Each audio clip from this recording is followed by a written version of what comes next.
This is the follow-up video to the Click and Grow Smart Garden 3. 17 days ago, we unboxed this Click and Grow Smart Garden and set this up with 3 pods of basil growing in it.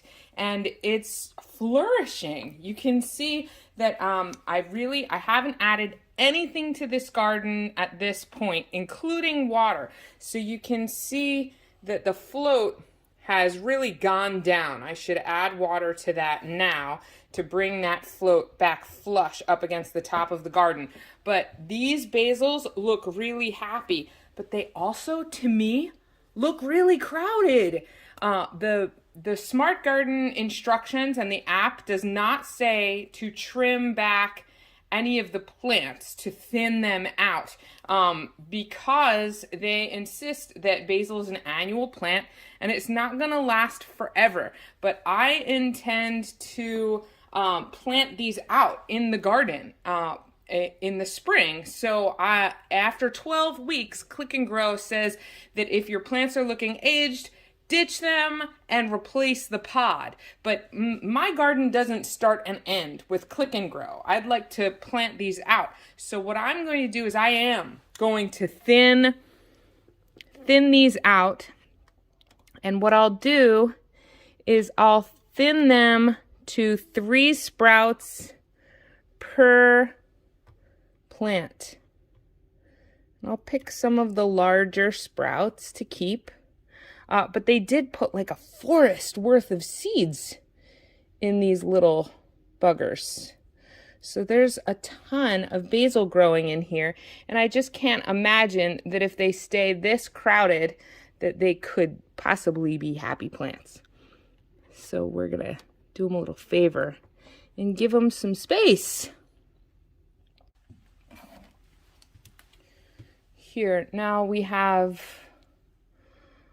a few too many still. And now it looks much more pathetic than it did before because there's just a few things. It's not like this bushy little pod, but this is giving my little basil plants some space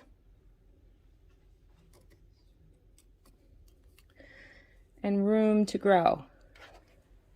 But I can tell you that I'm very happy with this as a countertop hydroponic system because it was super easy. I didn't have to add nutrients. I didn't have to add water up until now, and it's 17 days later. I just got to wake up each morning and see how my plants were doing. Now, the Click and Grow did say that the light was on a timer. There was a timer built into the system, but it never kind of worked for us in that we didn't leave it on long enough to check the timer's accuracy, because it does light up the room quite a bit, and the light was filtering into nearby bedrooms, and the inhabitants of the bedrooms were getting annoyed. So at night, we turned the system off, and in the morning we just plugged it back in again, and that worked out fine.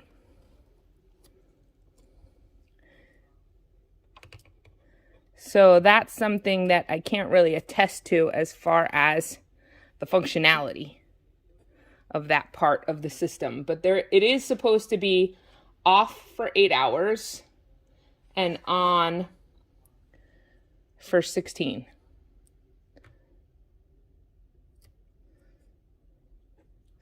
Okay, and that's another one. I was going to just leave 3 plants, but 4 looks okay in that first one.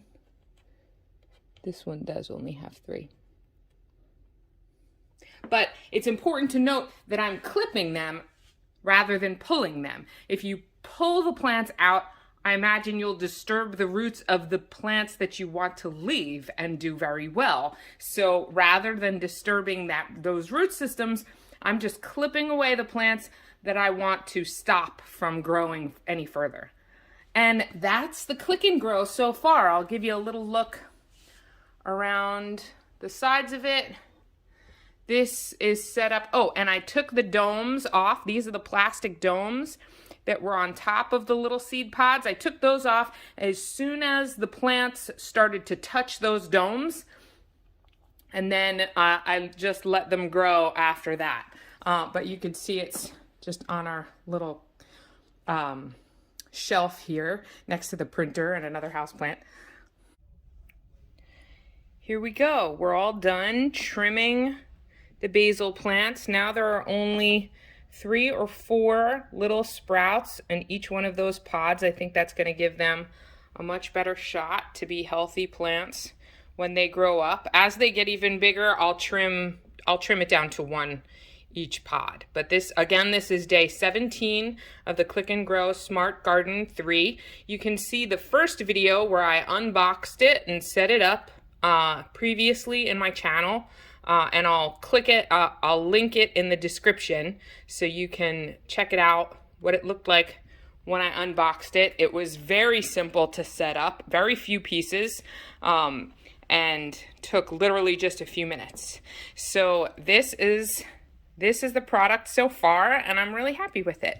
I hope you enjoyed the video. Please like it and share a comment with me if you have any experience with hydroponic gardening or this product specifically. I'd love to hear your review. And let me know if you intend to get started or buy one of these products. That would be interesting. There is a link in the description of the video to buy this product. My husband had gotten this little garden for me for my birthday in September, and I've just set it up recently. So let me know if this is something you'd like to try. Thank you so much for watching. Like the video, subscribe to the channel, and leave me a comment. Thanks so much. Have a great day.